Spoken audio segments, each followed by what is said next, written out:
Bismillahirrahmanirrahim. Bismillahirrahmanirrahim. Assalamualaikum warahmatullahi wabarakatuh.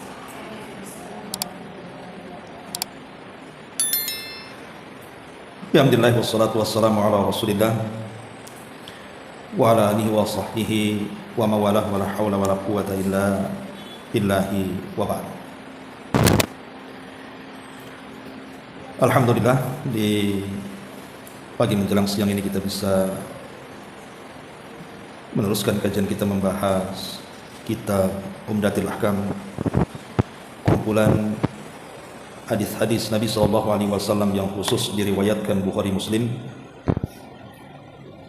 dari hadis-hadis yang membicarakan tentang fikih Islam. Dan kita masuk pada hadis yang ke-8. Kita baca hadisnya. An Humran maula Utsman ibni Affan annahu ra'a Utsmana radhiyallahu anhu da'a biwudu'in fa afragha ala yadayhi min ina'ihi fa ghasalahuma 3 marratin thumma adkhala yaminahu fil wudu' thumma tamadmada wastanshaqa wastanthara thumma ghasala wajhahu 3 wa yadayhi ila al-mirfaqaini 3 thumma masaha bi ra'sihi thumma ghasala kilta rijlayhi 3 ثم قال رأيت النبي صلى الله عليه وسلم توضأ نحو وضوء هذا وقال من توضأ نحو وضوء هذا ثم صلى ركعتين لا يحدث فيهما نفسه غفر الله ما تقدم من ذنبه. Dari Humran, mantan budaknya Utsman ibn Affan radhiyallahu anhu, dia melihat Utsman meminta air wudu, lantas menuangkan air tersebut dari wadahnya pada kedua telapak tangannya, sekaligus membasuh kedua tangannya 3 kali. Beliau lantas mencelupkan tangan kanannya ke dalam air tersebut, kemudian berkumur-kumur memasukkan air ke dalam hidung dan mengeluarkannya. Lalu beliau membasuh wajahnya 3 kali, kemudian membasuh kedua tangannya sampai kepada kedua sikutnya 3 kali, lantas mengusap kepalanya. Setelah itu beliau membasuh kedua kakinya 3 kali, kemudian mengatakan, aku melihat Nabi SAW berwudu seperti wuduku ini. Lantas beliau bersabda, barang siapa yang berwudu seperti wuduku ini, kemudian mengerjakan salat 2 rakaat dan mengerjakannya dengan penuh kekhusyuan, maka Allah akan mengampuni dosa-dosanya yang telah berlalu.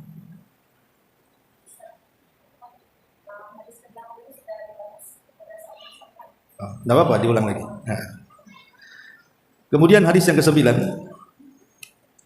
An Amr ibn Yahya al-Mazini an abihi qala syahidtu Amr ibn Abil Hasan sa'ala Abdullah ibn Zaidin an wudu'i Rasulillah sallallahu alaihi wasallam fada'a bitaurin min ma'i fatawadda'a lahum wudu'a Rasulillah sallallahu alaihi wasallam fa'aqfa'a ala yadayhi min at-tauri faghasala yadayhi 3 thumma adkhala yadayhi fi at-tauri famadmada wastansaqa wastanthara 3 bi 3 ghurafin thumma adkhala yadahu fi at-tauri faghasala wajhahu 3 thumma adkhala yadahu faghasalahuma marratayn ila al-mirfaqaini thumma adkhala yadahu famasaha bihima ra'sahu fa'aqbala bihima wa adbar marratan wahidatan thumma ghasala rijlaihi wa fi riwayatin bada'a bi muqaddami ra'sihi hatta dhahaba bihima ila qafah thumma raddahuma hatta raja'a ila al-makani alladhi bada'a minhu. Wa fi riwayatin atana Rasulullah sallallahu alaihi wasallam fa akhrajna lahu ma'an fit tauri min sufri. Dari Amr ibn Yahya al-Mazini, beliau berkata dari bapaknya bahwa dia mengatakan, aku menyaksikan Amr ibn Abi al-Hasan bertanya kepada Abdullah ibn Zaid tentang tata cara wudu Nabi sallallahu alaihi wasallam. Abdullah pun lantas meminta sebaskom air dan memberikan contoh wudu kepada orang-orang sesuai dengan tata cara wudu Nabi. Beliau menuangkan air dari baskom tersebut pada kedua telapak tangannya, lalu membasuhnya 3 kali. Lantas mencelupkan kedua tangannya ke dalam baskom tersebut, lalu ia berkumur-kumur memasukkan air ke hidung dan mengeluarkannya 3 kali menggunakan 3 cidukan tangan. Beliau lantas mencelupkan tangannya ke dalam baskom tersebut dan membasuh wajahnya 3 kali. Lalu beliau mencelupkan tangannya ke dalam baskom lagi dan membasuh tangannya sampai ke sikunya sebanyak 2 kali. Kemudian mencelupkan tangannya dan menggunakan untuk mengusap kepala sekali dari baskom ke depan dan kembali dari depan ke belakang. Lalu beliau membasuh kedua kakinya. Dalam riwayat, beliau mengusapkan kedua tangannya dari bagian depan sampai tengkuk dan mengembalikan lagi pada posisi awal di mana beliau mulai mengusapkan kedua tangannya. Dalam riwayat, Rasul mendatangi kami lantas menyediakan air dalam baskom dari kuningan untuk beliau. Baik, masyaallah muslimat yang dimuliakan Allah Azza wa Jalla, hadis ini atau 2 hadis ini adalah 2 hadis yang paling lengkap yang berbicara tentang tata cara wudu Nabi. Inilah 2 hadis yang paling lengkap dari seluruh hadis Nabi sallallahu alaihi wasallam yang bicara tentang tata cara wudu Nabi sallallahu alaihi wasallam.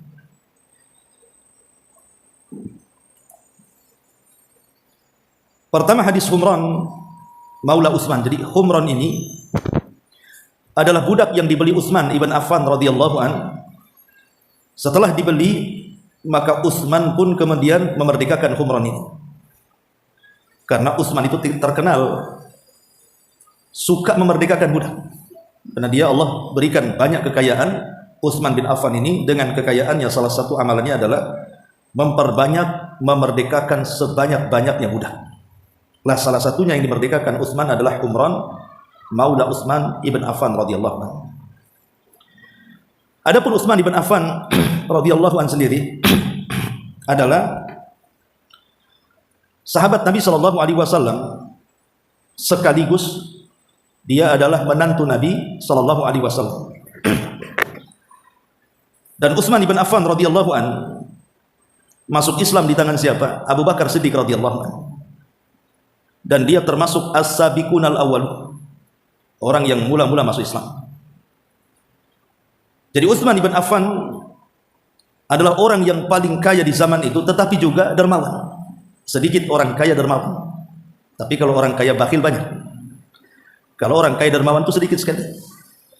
Sehingga karena kedermawanannya, Utsman itu sangat disukai oleh orang-orang Quraisy, baik di masa sebelum Islam atau di masa setelah Islam. Jadi orang-orang Quraisy itu sangat senang dengan Utsman ibn Affan radhiyallahu anhu karena akhlaknya. Makanya dalam perjanjian Hudaybiyah, kenapa kemudian Nabi sallallahu alaihi wasallam setuju melakukan perjanjian bersama orang-orang musyrik, padahal isi perjanjian itu 100% merugikan. Lah perjanjian itu salah satunya dibuat karena isu pembunuhan Utsman. Jadi Utsman itu kan diutus untuk melobi agar rombongan Nabi Shallallahu Alaihi Wasallam yang pertama kali umroh itu bisa masuk ke Mekah, tetapi dihadang oleh orang-orang Quraisy. Makanya Nabi SAW ketika hendak memilih Umar menyarankan jangan, karena kabilah Bani Adi itu tidak disukai katanya. Kalau engkau mau ngirim delegasi, kirimlah Utsman, kata Umar, karena dia orang yang dicintai orang-orang Quraisy. Ya tentu dicintai seseorang itu karena akhlaknya. Setelah Utsman kemudian dikirim, rupanya tersebar isu pembunuhan. Sebenarnya Utsman tidak dibunuh, cuman tersebar isu pembunuhan. Makanya Nabi Shallallahu Alaihi Wasallam kemudian mengajak baiat para sahabatnya untuk menebus darah Utsman di bawah pohon. Kemudian kisah berakhir dengan perjanjian Hudaybiyah itu. Intinya bahwa Utsman itu dikenal dengan akhlaknya. Bahkan manusia yang paling memiliki sifat malu adalah Utsman ibn Affan radhiyallahu anhu. Makanya Nabi Shallallahu Alaihi Wasallam itu menyukai Utsman, sampai sukanya Nabi dengan Utsman, akhirnya Nabi menikahkan 2 putrinya dengan Utsman. Bukan 1 putri loh, 2 putri lagi. Pertama Ruqayyah bintu Khadijah, kemudian bintu Rasulullah Shallallahu Alaihi Wasallam. Setelah Ruqayyah meninggal pasca selesai perang Badar, maka Rasul kemudian menjodohkan Utsman dengan adiknya Ruqayyah Ummu Kulsum. Dari sinilah maka Utsman digelari sebagai Dzunuraini, pemilik 2 cahaya.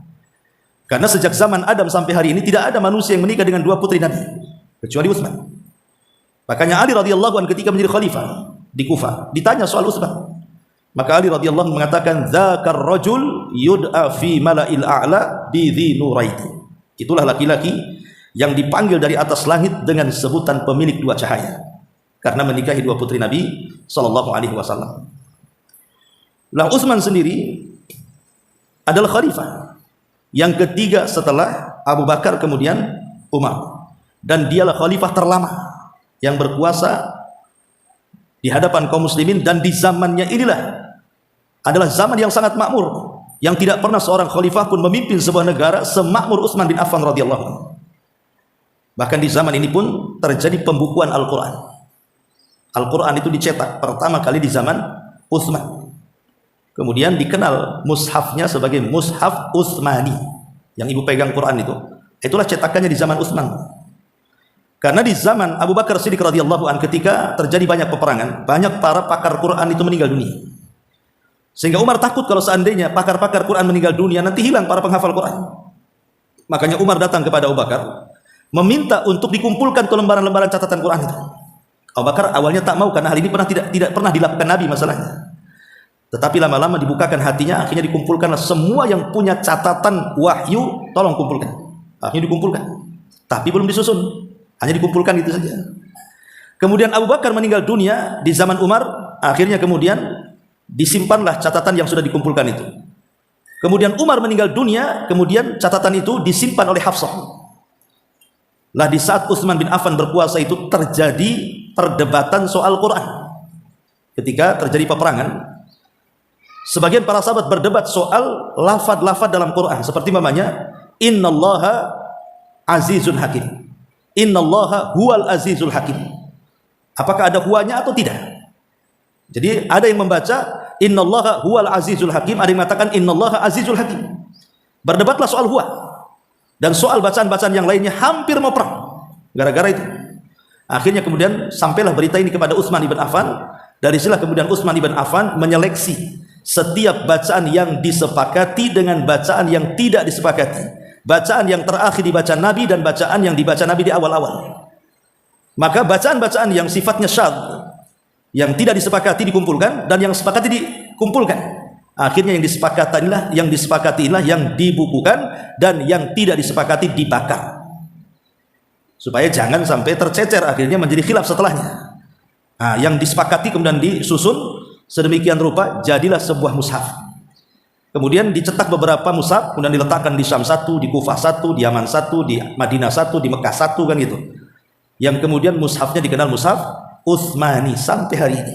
Itulah mushaf Utsmani, mushafnya imam. Artinya bahwa Utsman ini banyak jasanya dalam Islam tuh. Tapi sayang kemudian dia dibunuh sesuai dengan sabda Nabi Shallallahu Alaihi Wasallam. Dia dibunuh dengan cara sadis oleh orang-orang Khawarij Sabaiyah. Dan dia sedang membaca Quran, dia sedang berpuasa lagi, dan dia bersabar dan mengharap pahala Allah atas kematiannya. Radhiyallahu an wa radu'an. Itulah Utsman ibn Affan, biografi singkat dari beliau. Lalu Humran ini pernah melihat Utsman meminta kepadanya wadu. Dalam bahasa Arab itu ada wudu, ada wadu. Ya, kalau wudu itu perbuatannya, kalau wadu itu bendanya, airnya.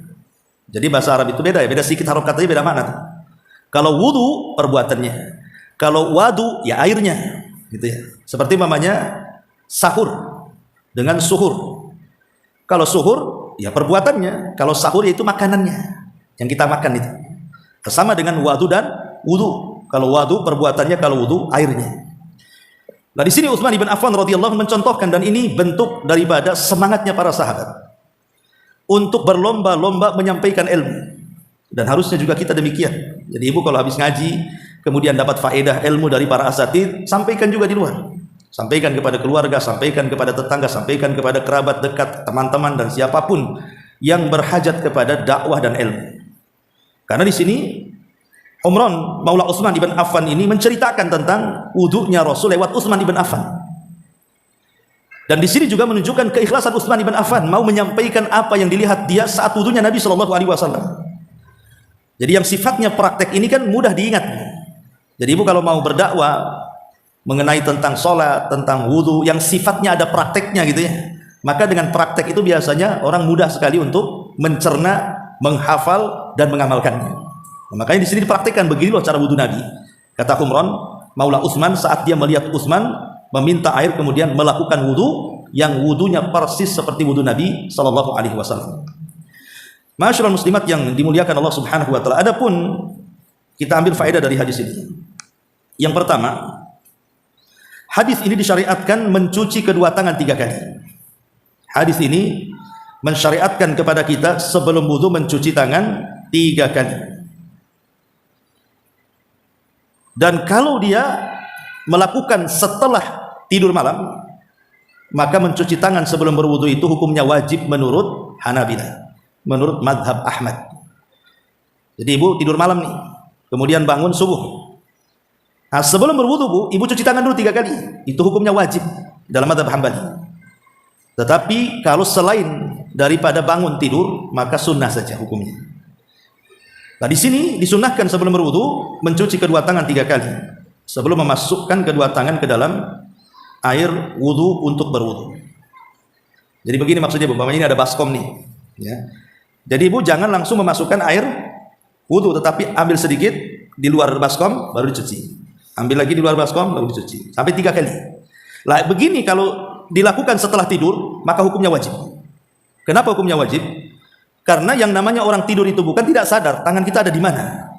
Boleh jadi garuk sana garuk sini kan, nginap sana nginap sini, sebagaimana Rasul mengatakan fa innahu la yadri aina batat yaduhu. Karena orang tidak tahu di mana tangannya menginap saat tidur itu. Bisa saja dia menggerayangi tempat-tempat najis kan.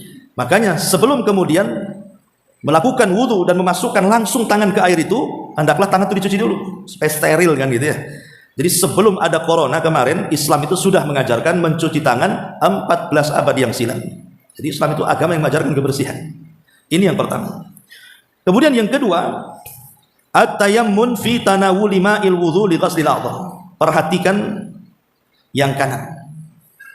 Perhatikan yang kanan sebelum yang kiri. Jadi ketika mencuci anggota badan wudu itu, semua dimulai dari sebelah kanan. Semua dimulai dari sebelah kanan karena itu adalah tata cara wudu Nabi Shallallahu alaihi wasallam dan perkara kanan itu lebih disukai Nabi. Kemudian yang nomor 3, disyariatkan tamadmad wal istinsak wal istinthar. Berkumur-kumur memasukkan air ke mulut. Kemudian al istinsak memasukkan air ke hidung. Kemudian al istinthar mengeluarkan air dari hidung. Jadi ada 3 perkara di sini. Berkumur-kumur, memasukkan air ke hidung dengan nafas dan mengeluarkannya dengan nafas.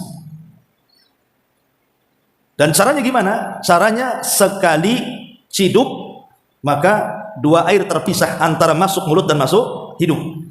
Namanya ini ambil air gitu ya.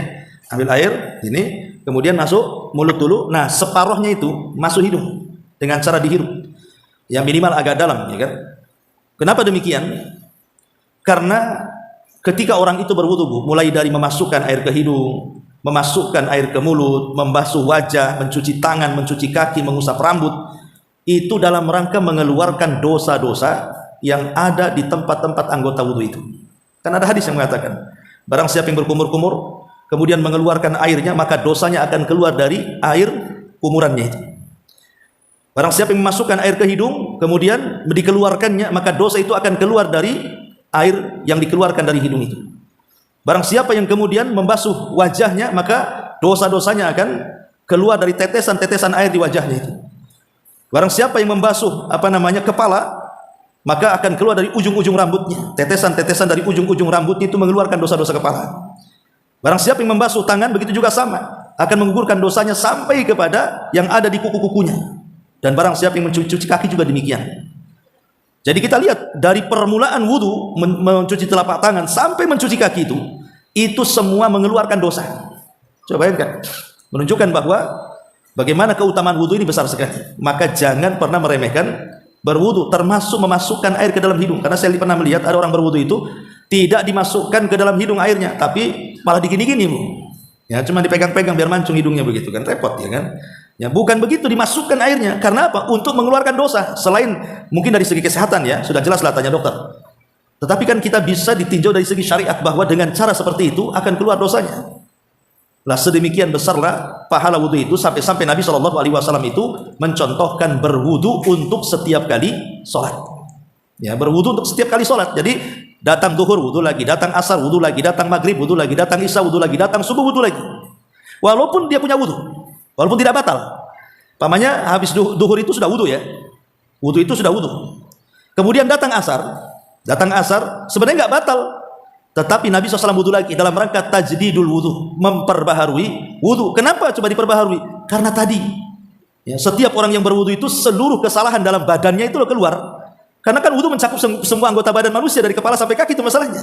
Lah siapa di antara kita yang tidak melakukan dosa? Setiap hari kita melakukan dosa. Lah menggugurkannya itu dengan cara berwudu. Ya makanya kemudian di sini perhatikan juga tentang memasukkan air ke dalam hidung dan mengeluarkannya. Ya, ini juga di antara faedah yang ketiga. Kemudian faedah yang keempat, ghaslul wajhi thalathan, mencuci wajah 3 kali. Kemarin sudah dijelaskan mulai dari tumbuhnya rambut. Di sini tumbuh rambutnya, ini tumbuh rambut namanya ini. Nah, dari sini. Bagaimana kalau dia botak? Ya jangan lihat orang botak. Orang botak lihat kepada orang yang punya rambut.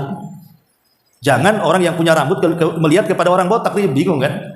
Jadi lihatlah orang yang punya rambut, kira-kira tempat tumbuhnya rambut di kepala itu sebelah mana umumnya. Nah, mulai dari sini kan umumnya di sini, ya. Kemudian sampai kepada dakan sini. Sampai kepada dakan, tempat tumbuhnya janggut kalau laki-laki, ya. Ini apa namanya? Memanjang sifatnya ya, tapi kalau melebar gitu ya, maka disebutkan mulai daripada apa namanya? Udhun ilal udhun, kuping ke kuping gitu ya. Jadi itulah wajah. Jadi wajah itu kita usap dari sini sampai ke daun telinga sini. Terus pokoknya yang nampak kalau ibu ngaca itulah wajah. Belakang kan bukan wajah karena nggak nampak. Jadi tidak perlu sampai belakang. Kemudian juga yang nomor 5, disyariatkan mencuci kedua tangan sampai sikut. Mirfaq itu di sini. Nah, sampai sini ya. Jangan sampai di sini saja, sampai ujung bukan, sampai sini juga. Ini ya. Sampai bawah di situ. Kemudian juga mashu jami'i ra'si marratan wahidatan. Membasuh seluruh kepala 1 kali saja. Semua riwayat yang menjelaskan tentang wudunya Nabi SAW baik secara perbuatan ataupun ucapan Nabi SAW hanya 1 kali mengusap kepala.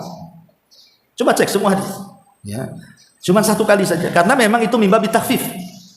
Jadi mengusap kepala itu hanya perkara yang apa namanya takhfif, keringanan. Sebab kalau kepala kemudian disuruh mencuci seperti tangan dan kaki agak kerepotan kan, namanya ada rambutnya. Makanya syariat kemudian meringankan kepala tanpa dicuci, cukup diusap saja.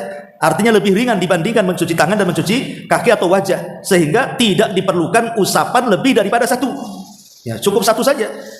Nah, itu pun kemudian sisa airnya yang ada di tangan untuk mencuci, untuk mengusap kedua telinganya. Ya. Kemudian juga di sini di antara faedahnya, ghaslu ar-rijlaini ma'al ka'baini thalathan, mencuci kedua kaki sampai mata kaki. Kemudian yang nomor 8, wujub tartib, wajibnya tartib. Wudu itu tartib betul-betul, jangan dari kaki dulu atau dari wajah dulu atau dari tangan dulu, tidak harus tartib. Sebagaimana yang dicontohkan oleh Utsman bin Affan radhiyallahu an dan juga hadis yang ke-9-nya. Kemudian juga yang nomor 9, bahwa yang disifati Utsman bin Affan tentang wudunya beliau yang mencontoh Nabi dan juga hadis yang ke-9, ini adalah sifat wudu Nabi SAW yang sangat sempurna. Kalau ingin ibu melihat bagaimana cara wudu Nabi, baca 2 hadis ini. Ini cara wudu Nabi. Ya. Kemudian juga yang nomor 11, nomor 10, masyru'iyatus salati ba'dal wudu. Yang nomor 10, disyariatkan salat setelah wudu yang disebut dengan salat sunnah wudu. Sebagian para ulama mensyaratkan bahwa salat sunnah wudu itu sebelum air wudu yang di badan kita masih basah. Jadi ibu wudu kan masih ada bekas-bekas airnya itu ya, umpamanya di tangan masih ada, di kaki. Itulah disunahkan salat sunnah. Tapi kalau sudah kering, sebagian mengatakan tidak ada sunnah wudu. Artinya umpamanya wudunya pagi, kemudian malam pula ibu salat sunnah wudunya, ya tidak ketemu lah gitu. Jadi selama masih ada basahan air wudu itu disunahkan salat wudu. Dan pahalanya yang nomor 11, bahwa siapa yang antara wudu dengan salat, dia berusaha memperhatikan. Jadi tidak ada was-was apapun dan betul-betul memperhatikan kehusuannya setelah wudu langsung salat itu, maka disitulah sebab di mana Allah akan ampuni dosa-dosa kita. Jadi antara wudu dengan salat 2 rakaat, di tengah-tengahnya itu betul-betul penuh dengan kehusuan, tidak ada pikiran ini itu, maka kata Nabi SAW, ghafarallahu ma taqaddama min dzambihi, maka itu sebab di mana Allah Subhanahu wa taala akan mengampuni dosa-dosanya yang telah berlalu. Kemudian yang nomor 12, bahwa hadis ini juga sebab tamamis salati wa kamaliha, sebab sempurnanya salat dan juga sahnya salat. Wudu itu menentukan sahnya salat. Kalau tidak berwudu ya tidak sah salatnya. Dan kalau berwudu sah, bukan hanya sah, tetapi salatnya juga akan sempurna. Kenapa? Karena dimulai dengan apa? Dengan ibadah. Wudu kan ibadah. Jadi ketika wudu saja dosa-dosa kita sudah diampuni, itu sudah rontok dengan air-air wudu kan. Ketika masuk waktu salat, maka lebih khusyuk lagi, lebih rontok lagi itu dosa-dosa. Nah, makanya kemudian kalau betul-betul orang itu sempurna wudunya, masuk ke dalam salat, maka dia akan merasakan khusyuknya salat. Karena dosa yang mempengaruhi orang itu tidak khusyuk salat itu kan dosa sebenarnya. Dosa itu membawa ketidakkhusyuan orang ibadah. Dosa itulah yang membawa orang tidak tenang hidup. Nah, kalau dosanya roboh, rontok, hilang, gugur gitu ya, maka timbullah ketenangan. Makanya kalau wudunya benar, maka dia akan merasakan lezatnya salat. Kemudian juga yang nomor 12, fadilatul wudu kamil wa annahu sababun li ghufrani dzunub. Bahwa kalau ibu melakukan wudu secara sempurna, maka ini sebab di antara sebab-sebab diampuni dosa-dosa. Dan yang terakhir, anna thawabal mau'ud bihi yatarattab ala majmu'il amrayni wa huma al-wudu ala nahwi al-madhkur wa salatu rak'ataini ba'dahu ala sifatil madhkur. Bahwa pahala yang dijanjikan yang sangat besar itu kalau terkumpul dua perkara.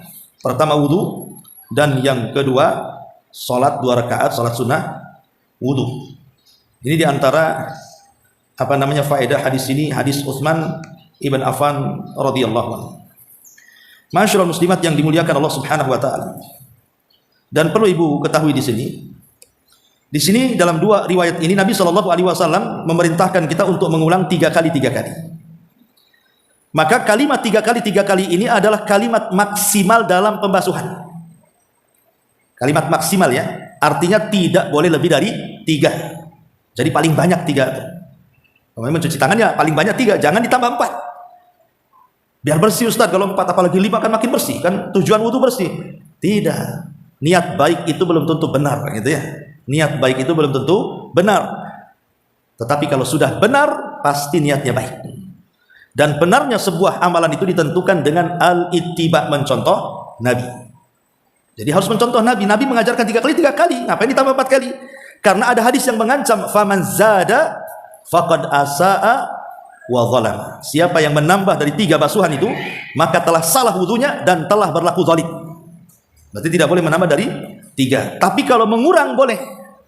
Pemanya wudu cuma 1 kali basuhan atau 2 kali basuhan dan paling banyak 3 kali basuhan. Makanya Imam Bukhari menyebutkan dalam Sahih Bukhari itu bab marratan, bab marrataini, bab salasa marrat. Bab wudu dengan sekali basuhan, bab wudu dengan 2 kali basuhan, bab wudu dengan 3 kali basuhan. Jadi 3-3-nya dibolehkan, tapi jangan ditambah. Ya. Dan harus dibasuh juga gitu ya. Artinya dibasuh minimalnya 1 kali, itu yang wajib. Adapun yang 2 dan yang 3 itu hukumnya sunnah Nabi Shallallahu alaihi wasallam. Taib, untuk mengingatkan memori kita pada kajian minggu yang lalu ketika kita berbicara dengan wudu. Wudu itu kan ada sunnah-sunnahnya, ada rukun-rukunnya. Ya. Bahasa rukun dalam wudu itu sama dengan wajib. Kalau istilah inilah wajib wudu, ya maksudnya rukun wudu gitu. Lain dengan sholat, ada rukunnya sendiri, ada wajib sendiri, ada sunnah sendiri. Tapi kalau masalah wudu, ya kalau disebut wajib ya rukun, kalau disebut rukun ya wajib gitu ya. Apa saja di antara arkanul wudu itu? Jadi rukun wudu itu jumlahnya berapa? 6. Ya, rukun wudu itu jumlahnya 6. Kalau sampai kemudian kita meninggalkan 1 di antara 6 rukun ini, maka tidak sah wudunya. Dan ingat, rukun tidak bisa digantikan, tidak bisa kemudian dianggap sah kalau karena lupa atau karena unsur ketidaksengajaan. Jadi tidak bisa dijadikan alasan meninggalkan rukun itu karena 2 perkara ini. Oh, kenapa kamu tidak mencuci wajah? Lupa Ustaz, batal. Walaupun lupa, wudu lagi. Yang satunya mengatakan tak mencuci kaki. Kenapa tak mencuci kaki? Oh ya, saya tidak tahu. Batal walaupun tidak tahu. Jadi rukun itu tidak ada alasan apakah ibu punya ilmu atau tidak punya ilmu, lupa ataukah ingat, sengaja atau tidak disengaja, rukun itu tidak boleh ditinggalkan. Kalau ditinggalkan karena lupa, karena tidak ingat, karena jahil, tetap batal wudunya. Jadi harus datangkan. Berapa rukun wudu? Ada 6. Rukun wudu ada 6. Apa saja? 1. Rukun wudu itu yang pertama adalah ghaslu jami'il wajhi, mencuci semua wajah. Ini yang pertama. Dan di dalam wajah itu ada mulut dan hidung, berarti juga memasukkan air ke mulut dan memasukkan air ke hidung. Itu bagian daripada mencuci wajah.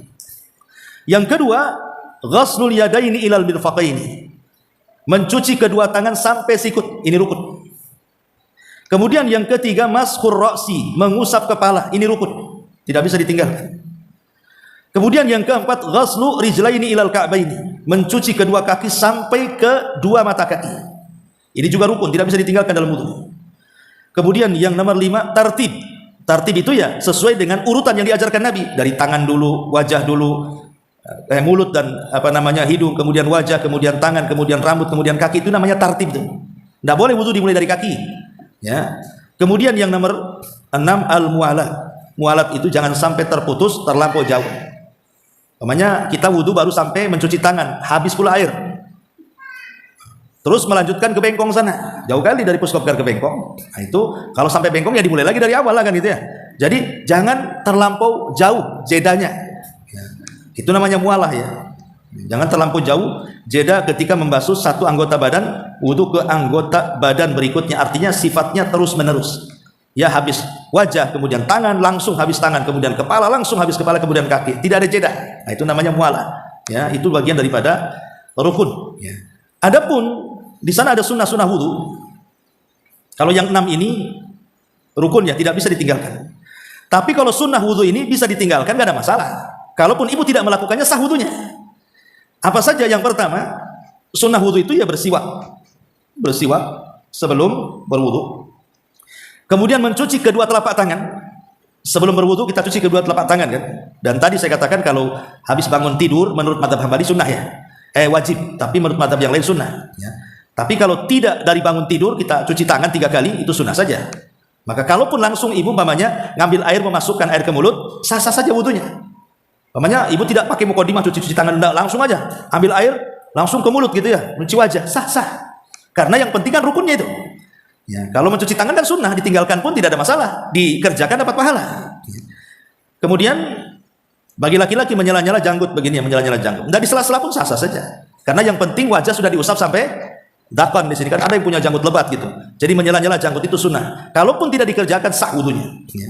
Termasuk juga tayamun, memulai dari yang kanan. Seandainya ibu buat kanan kiri sah nggak apa-apa. Karena memulai dengan kanan itu sunnah. Atau ibu dari kiri dulu ke kanan, ya sah-sah saja. Tetapi kan menyelisih sunnah karena Rasul itu suka dari yang kanan. Ya. Karena ada juga seorang ustazah di televisi itu yang betul itu wudu katanya kanan kiri katanya kan. Nah, ini nggak membahas hadis Nabi tentang masalah kanan. Nabi sallallahu alaihi wasallam yu'jibuhu at-tayammum. Rasul itu suka yang kanan dulu. Ya maksudnya kalau membasuh tangan ya kanan aja 3 kali dulu, baru kiri 3 kali, itu yang benar gitu ya. Ini mah enggak ngasih fatwa di televisi itu yang benar wudu Nabi itu kanan kiri. Ini enak sekali dia berfatwa ya kan. Nah, jadi enggak begitu caranya. Kanan dulu selesaikan, baru kiri diselesaikan ya. Kemudian juga tambahan dari 1 basuhan menjadi 2 basuhan atau menjadi 3 basuhan itu sunnah. Artinya kalau ibu berwudu 1 kali basuhan saja sudah dianggap sah wudunya.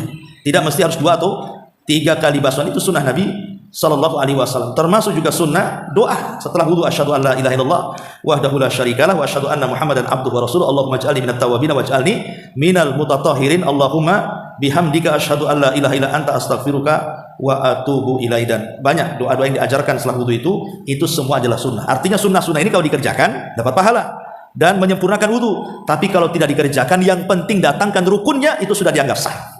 Ya, itu saja faedah daripada hadis yang kita baca dari hadis ke-8 dan juga ke-9. Baik, sampai di sini. Kalau ada yang mau bertanya silakan.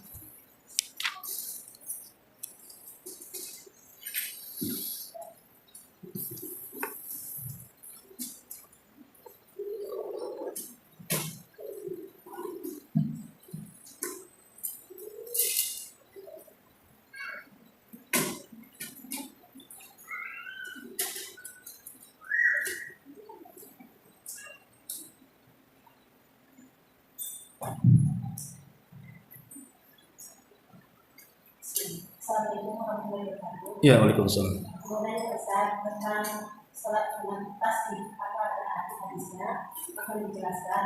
Terus yang kedua, banyak kepada sholat setelah itu atau sholat setelah tahiyat masjid. Iya. Karena waktunya bersamaan. Oke. Ya. Terima kasih. Assalamualaikum warahmatullahi wabarakatuh. Ya, alhamdulillah, salatu wassalamu ala Rasulillah, amma ba'd. Tentang hukum salat tasbih, Bu. Memang terjadi silang pendapat tentang hukum salat tasbih itu, apakah disunahkan ataukah tidak disunahkan. Jumhur ulama, mayoritas para ulama mengatakan bahwa hukum salat tasbih itu sunnah. Mayoritas ya, hukum salat tasbih itu sunnah. Tapi dalam madhab Hambali, pengikut Imam Ahmad atau Hambali, dikatakan tidak disunahkan. Jadi ini terbagi dua kelompok nih. Mayoritas ulama mengatakan sunnah, tapi Imam Ahmad mengatakan tidak ada sunnah. Kenapa kemudian sampai khilaf ulama tentang hukum salat tasbih ini? Ini kembali ke masalah hadis. Hadis tentang masalah salat tasbih. Bagi yang mensahihkan seperti Syekh Albani itu menghasankan salat tasbih. Hadis-hadis tentang salat tasbih bagi beliau sunnah hukumnya salat tasbih. Tapi bagi yang melemahkan hadis itu, maka hadis salat tasbih itu tidak ada. Artinya tidak dicontohkan karena hadisnya lemah. Jadi soal disyariatkan atau tidak itu dikembalikan kepada ulama, ada yang mensahihkan atau ada yang melemahkan. Bagi yang melemahkan tidak ada, bagi yang mensahihkan ada. Itu sebenarnya begitu perselisihan tentang masalah salat tasbih. Adapun tentang masalah kaifiyahnya, kaifiyah salat tasbih ini. Jadi ada yang mengatakan bahwa salat tasbih adalah 4 rakaat. Jadi salat tasbih itu dilakukan 4 rakaat, di mana setiap rakaat membaca Fatihah dan juga surat. Jadi setiap rakaatnya, kalau salat zuhur, asar, isya itu kan membaca surat di 2 rakaat pertama saja. Rakaat ketiga dan keempatnya kan Fatihah saja. Kalau salat tasbih tidak, dia setiap rakaat Fatihah, surat, Fatihah, surat. Nah, nanti setelah kemudian selesai membaca surat, maka ada doanya di situ. Ya, ada doa subhanallah walhamdulillah wala ilaha illallah Allahu akbar sebanyak 15 kali. Setelah membaca surat itu, ibu baca subhanallah walhamdulillah wala ilaha illallah Allahu akbar. Subhanallah walhamdulillah wala ilaha illallah Allahu akbar. Berapa kali? 15 kali. 15 kali. Ya. Kemudian ruku biasa. Kemudian ruku, kemudian dia baca tasbih lagi seperti yang tadi ketika ruku itu baca itu lagi. Banyak 10 kali. Ada yang mengatakan seperti itu. Subhanallah walhamdulillah wala ilaha illallah Allahu akbar. Kemudian bangkit dari ruku ataupun i'tidal baca itu lagi. Ya, sebanyak 10 kali ketika i'tidal itu. Kemudian ketika sujud juga sama baca itu. Jadi bacaannya itu lebih kepada subhanallah walhamdulillah wala ilaha illallah Allahu akbar. Itu bagi yang menyunahkan begitu terus sampai selesai. Ya, jadi bacaannya itu yang paling banyak dilakukan. Ya, cuman tadi kalau saya pribadi saya cenderung hadisnya lemah. Kalau saya pribadi ya. Nah, tapi kalau bagi yang mengatakan hadis itu sahih dan ingin melaksanakan sholat tasbih, silahkan saja. Tidak ada masalah karena jumhur ulama juga ada yang berpendapat mustahab sunnah. Wallahu a'lam. Nah, yang satunya tadi apa? Oh ya, mendahulukan tahiyatul masjid dengan sholat wudu. Ya tentu sholat sunnah wudu dulu. Kalau ibu ada waktu, maksudnya tidak tergesa-gesa, maka ibu boleh melaksanakan wudu dulu baru tahiyatul masjid. Karena kan kalau wudu ini nanti takut kering wudunya yang ada di anggota badan kita itu. Jadi wudu dulu. Habis wudu baru tahiyatul masjid. Tapi kalau waktunya tidak ada, cuman hanya bisa melaksanakan 2 rakaat saja, milih mana? Maka milih salah satunya kemudian diniatkan 2 sholat. Jadi niat yang digandakan, ibadahnya 1. Jadi ibu tahiyatul masjid plus juga dengan sholat sunnah, wudu niatnya, tapi dilakukan dengan 2 rakaat. Maka itu namanya 1 gayung, 20 terlewati namanya. 1 niat 2 sholat ibu dapat. Ya. Wallahu a'lam. Waalaikumsalam. Ustaz, tadi saya bilang air wudhu belum kering kita bisa sholat wudhu.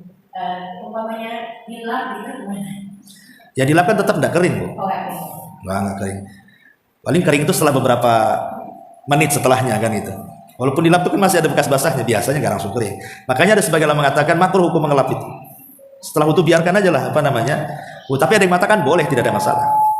Ya boleh mengelap, tapi ada yang mengatakan makruh. Alasannya apa? Karena kesalahan kita itu keluar dari air itu masalahnya. Nah, biarkan dia menetes mengeluarkan kesalahan kita. Wallahu a'lam. Iya. Tadi kan mengusap rambut ya, kepala, itu langsung ke telinga. Telinganya 3 kali apa 1 kali juga? 1 kali. 1 Karena ada hadis mengatakan al-udhunani minar ra's. Dua telinga itu bagian daripada kepala. Berarti ketika kedua telinga bagian daripada kepala, ketika kepala disyariatkan satu kali, berarti ya satu kali juga bagiannya kan? Karena bagian dari kepala dia. Satu kali saja. Bersamaan dengan mengusap rambut.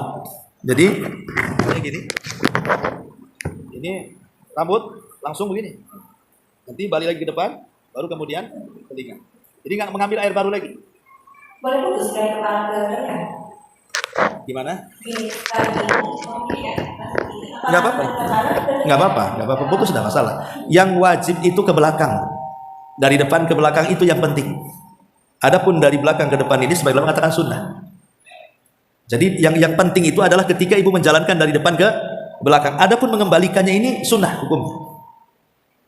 Itu maksudnya. Yang penting ke belakangnya itu. Nanti baru kemudian ke daun telinganya dengan jempol di belakang telinga, ini ya. Kemudian telunjuk masukkan ke lubang. Nah, kemudian diputar. Masuk lubang, jempolnya masuk sini, putar. Jadi bersih luar dalam itu namanya. Kalau gini, yang bersih ini aja, Bu. Ya. Wallahu a'lam.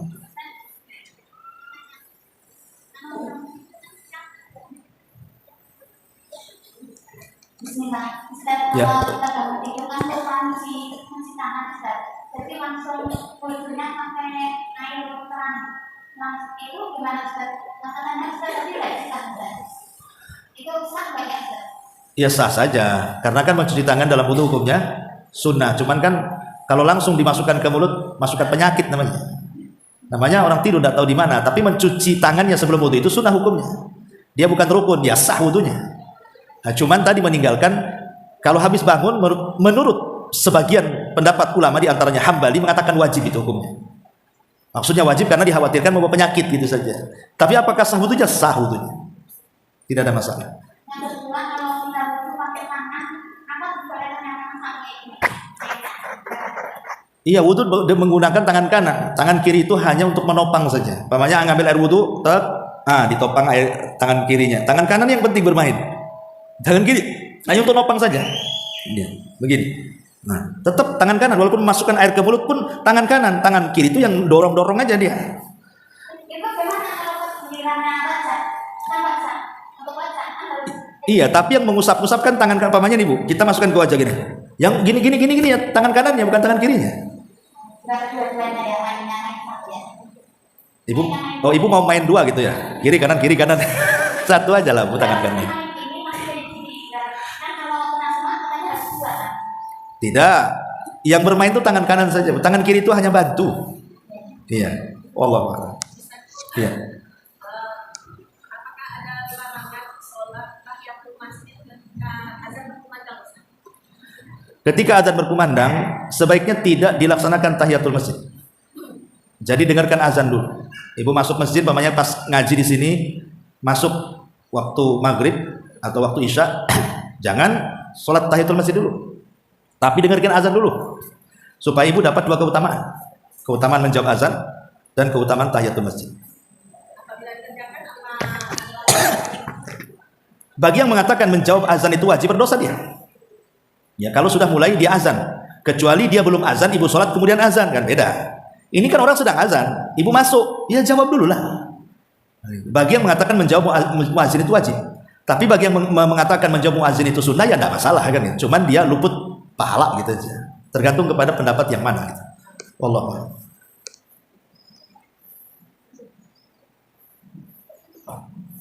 Ustaz tadi kan Ustaz mengatakan mengangkat atas kecil atau besar itu bisa dengan mencelupkan tangan ke ember gitu Ustaz ya. Nah kalau untuk mengangkat atas besar itu tangan mencelup ke ember itu air itu masih bisa dipakai untuk mengangkat atas besar atau tidak Ustaz? Iya, air itu tidak membuat najis, Bu. Jadi ibu bicara soal air mustakmal sebenarnya. Apakah air mustakmal itu bisa digunakan atau tidak? Pendapat yang kuat bisa. Karena air itu tidak mungkin najis dengan sendirinya. Kecuali kalau berubah warna, rasa dan baunya dengan perubahan dari benda najis baru tidak bisa digunakan. Tapi kalau seandainya, karena Nabi dengan Aisyah pernah mandi satu jolang. Aisyah junub, Nabi junub, dua-duanya junub. Berarti kan bekas mandinya Aisyah kena juga bekas mandi Nabi kan? Bekas Nabi dipakai juga Aisyah, adalah namanya satu bak gitu kan. Kecuali lain beda bak. Berarti air bekas wudhu orang masih bisa digunakan kita untuk berwudhu, atau air bekas mandi orang bisa kita gunakan untuk mandi gitu, selama air itu tidak najis. Umpamanya air bekas mandi orang nggak ada masalah, umpamanya bekas mandi suami atau istri kepada suami tidak ada masalah, kecuali kalau suami berak di situ berubah warnanya kan, atau kencing di situ berubah warna, ini ada buktinya nih, maka masuk dalam kaedah air itu selama tidak berubah rasa, warna, bau, maka jangan dihukumi air najis walaupun kecipratan najis. Kalau nggak ada yang merubahnya, berarti kan debit airnya lebih banyak dibandingkan najisnya, karena tidak merubah. Seperti di kolam renang, ibu kencing di situ di dalam kolam itu, nggak merubah apa-apa, karena airnya lebih banyak. Ya. Kecuali kalau kencingnya lebih banyak daripada airnya, ya tidak bisa. Itu udah jelas kan, itu ya bisa merubah. Wallahu. Kalau tadi kan sama dengan pemirsa yang salah ketika azan bisa. Nah, misalnya itu terjadi ketika subuhnya siapa kan bangun subuh siang, terus ketika salat witir itu udah azan, lebih baik kalau suami dan gimana? Witir itu bisa diqadha, Bu. Bisa dilakukan setelah subuh bagi yang tidak pernah meninggalkan. Tapi kalau kadang witir, kadang enggak, kadang witir, ya namanya apa, ngapain diqadha? Waktu bangun aja nggak witir dia. Apa gunanya diqadha? Itu bagi yang selalu mengerjakan. Tapi kalau bagi yang kadang-kadang mengerjakan, ya tidak ada hukum qadha bagi dia. Ya, bisa diqadha kalau witir setelah subuh. Wallahu a'lam. Baik, sampai di sini. Mudah-mudahan manfaatnya kita. Subhanallahi wa bihamdika, asyhadu an la ilaha illa anta, astaghfiruka wa atubu ilaik.